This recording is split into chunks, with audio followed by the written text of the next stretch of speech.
Hey everyone, welcome to the latest in the tree building series. So as I move east across the layout, my tree requirements are changing. Not only do I need a different type or species of trees, I need them in different sizes. Today I want to show you how I built these miniature or stunted growth poplar trees for the Lundbrook area. All right, let's quickly go over supplies here. We're going to start off with 22 gauge copper wire. This is just simple bus wire on a spool. We need single ply baling sisal, okay? Available from agricultural dealers, farm implement stores, that kind of thing. You want the single ply stuff. We're gonna be using super leaves for our leaf. The color that I've got here is rawhide. Use any color you want, depending on the season that you're modeling. We're gonna need crayons to melt down to form the bark on our tree and to hide the twist that we're gonna put into that the trunk.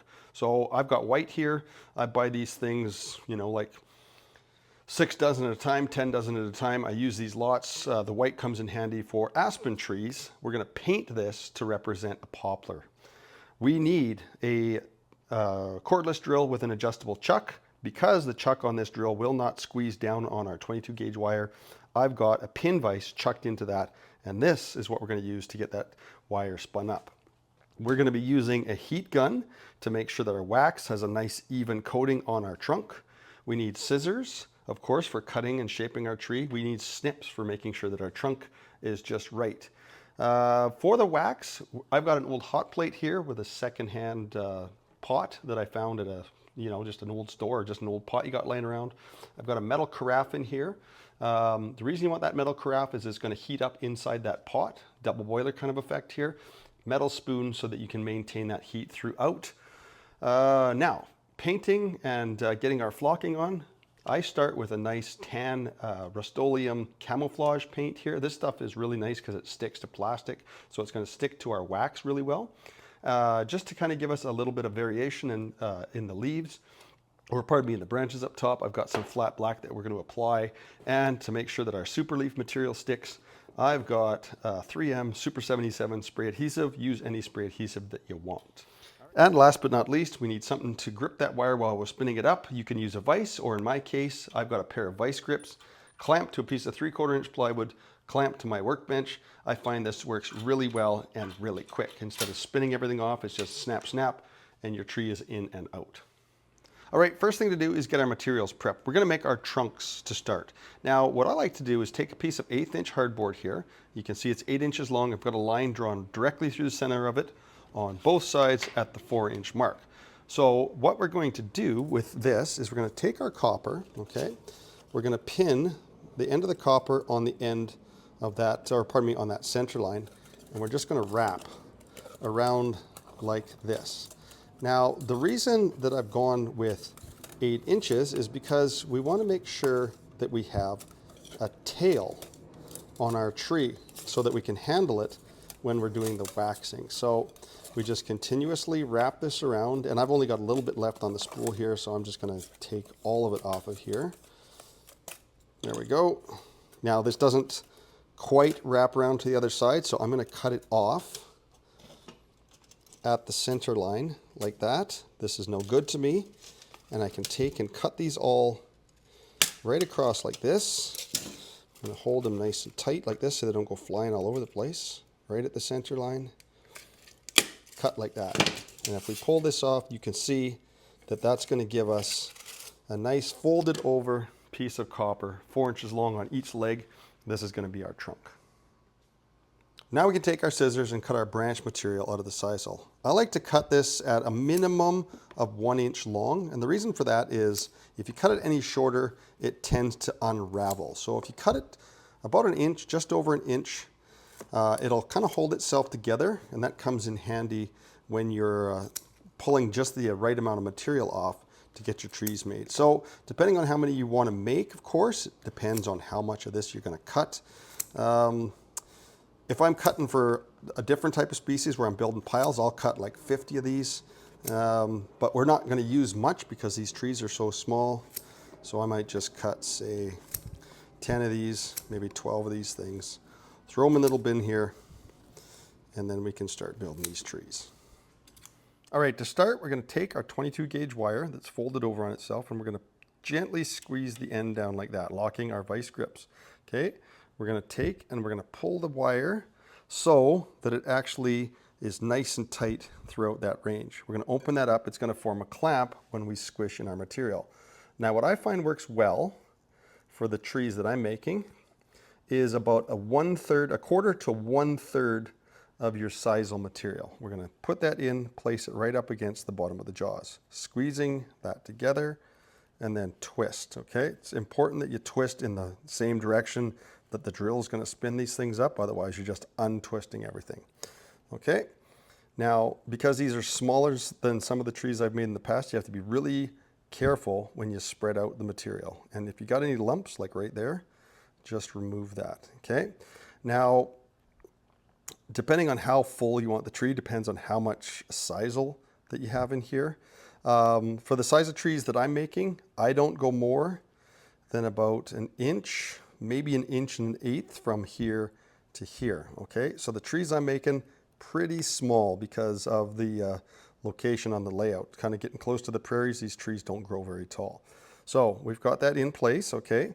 You want to make sure that it's squeezed down tight so that material doesn't fall out. Now on the twisted end here, we're going to cut this off so that we have a nice flush end, or pardon me, a nice, the way I would describe it is you want to cut it where the wires are tightly wound together. Otherwise, it's going to be a real pain in the butt to get it into the end of your pin vise. So you get that cut back. I'm going to get that pin vise over the top, grab the end of the pin vise, slowly spin up, and then twist, okay? Now what I like to do is I'll pull it out and immediately I take my snippers and I'll come down and I'll cut right against the top of that on an angle, and then I'll cut a 45 on the bottom, and that is a blank tree ready for shaping and cutting. Having to use the pin vise can make this pretty tedious, so I usually only spin up 10 before moving on to the next step.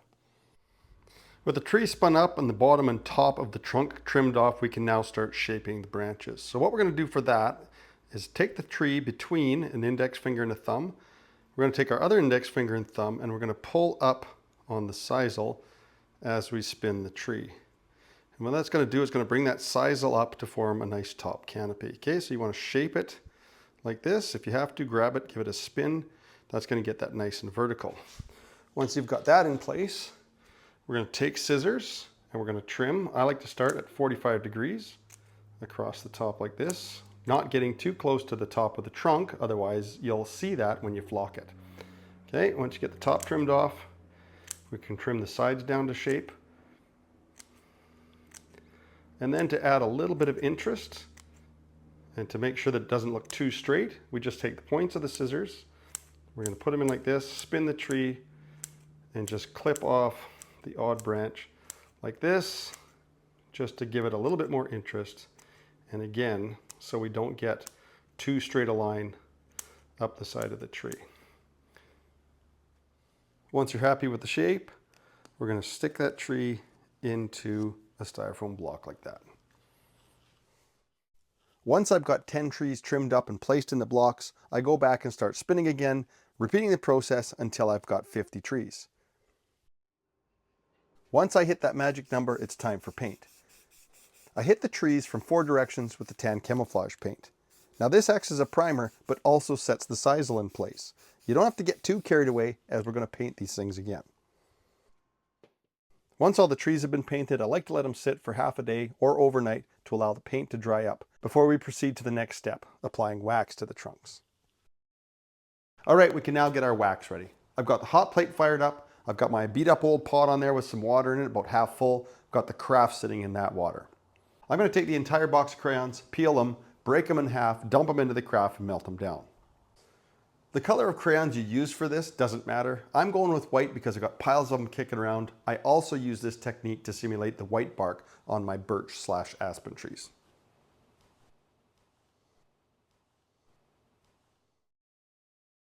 All right, let's get to waxing.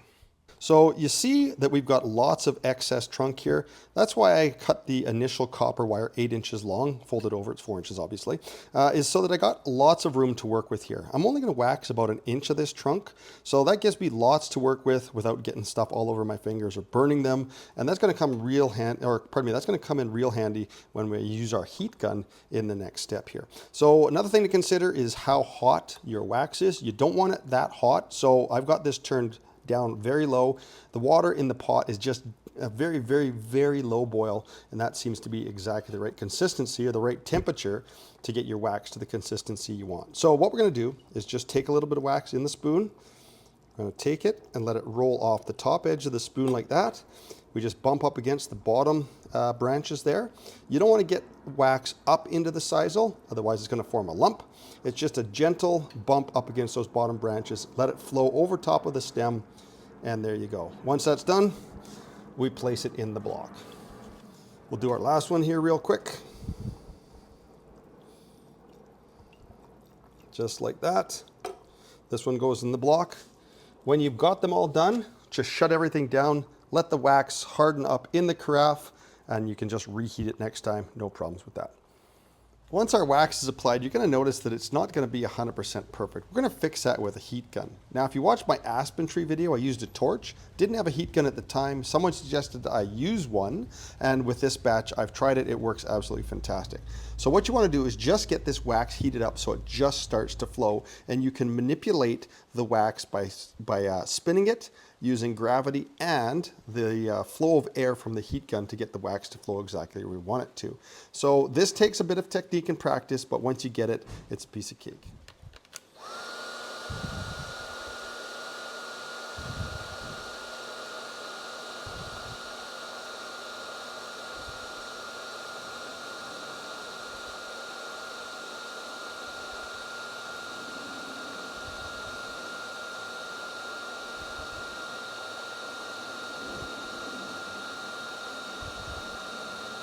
And what I like to do at the end is I'll just take and I'll spin on the bottom lump of the tree there, the bottom lump of wax. You get a nice smooth finish at the bottom. You can take the wax off your finger if you want, put it back into the carafe and reuse it. Once you're done with the heat gun, we're going to hit these trees again with tan camouflage paint from 4 directions.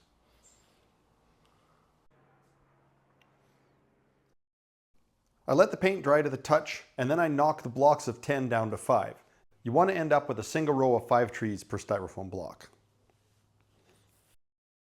Then we're going to dust the tops of the trees with a little bit of flat black paint. We're just trying to get some subtle tone variation here. You don't want to go heavy duty with the black.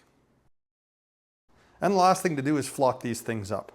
I apply my spray glue over top of an old garbage can so it doesn't get all over the place. As soon as the glue's on, you're going to roll it into the leaf material of choice.